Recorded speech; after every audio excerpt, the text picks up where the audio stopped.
The shortest professional tennis match in history lasted 18 minutes, and it destroyed a man's career forever.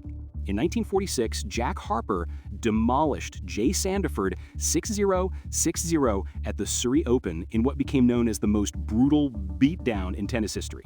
Sandiford won 0 games, 0 sets, and barely touched the ball. The match was so one-sided that spectators started laughing, then felt bad for laughing. Sandiford was so humiliated that he never played professional tennis again. One 18-minute match ended his entire career and dreams. Harper became famous for the wrong reasons. Nobody wanted to be known as the guy who destroyed someone so completely.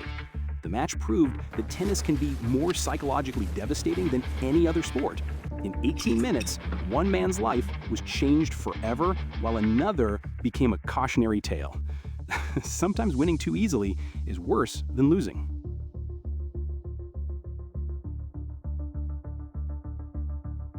The longest tennis match in history broke the scoreboard, used 123 balls, and nearly killed both players.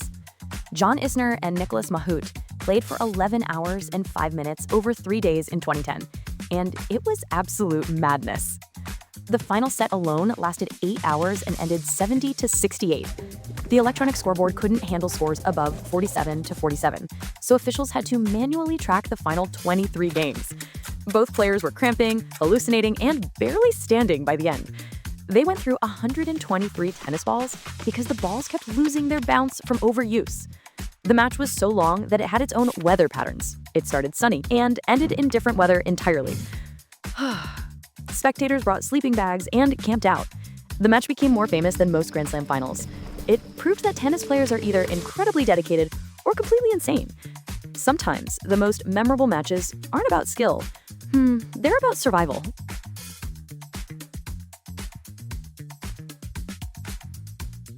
Wimbledon's clothing rules are so strict, they make prison uniforms look fashionable. And the reasons are absolutely insane. Players must submit every piece of clothing to officials for approval before they can step on court.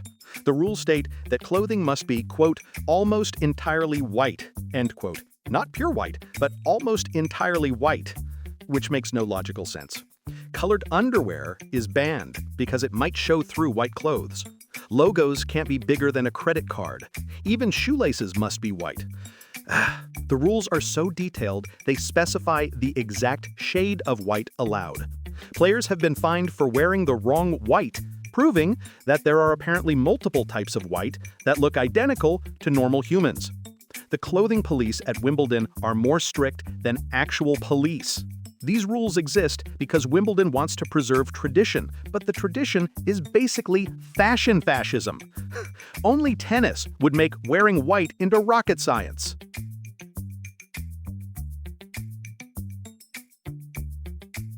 Tennis balls are designed to die at exactly the right moment, and the science behind it is absolutely fascinating.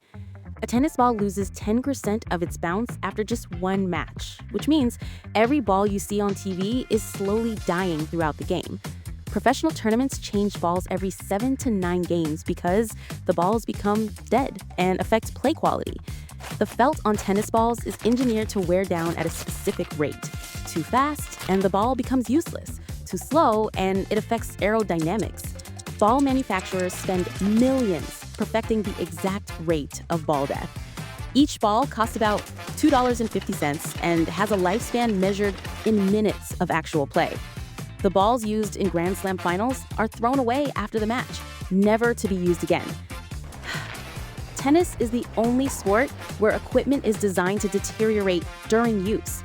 Every point you watch is being played with balls that are technically dying. It's oddly poetic that tennis, a sport about life and death struggles, uses equipment that literally dies during play.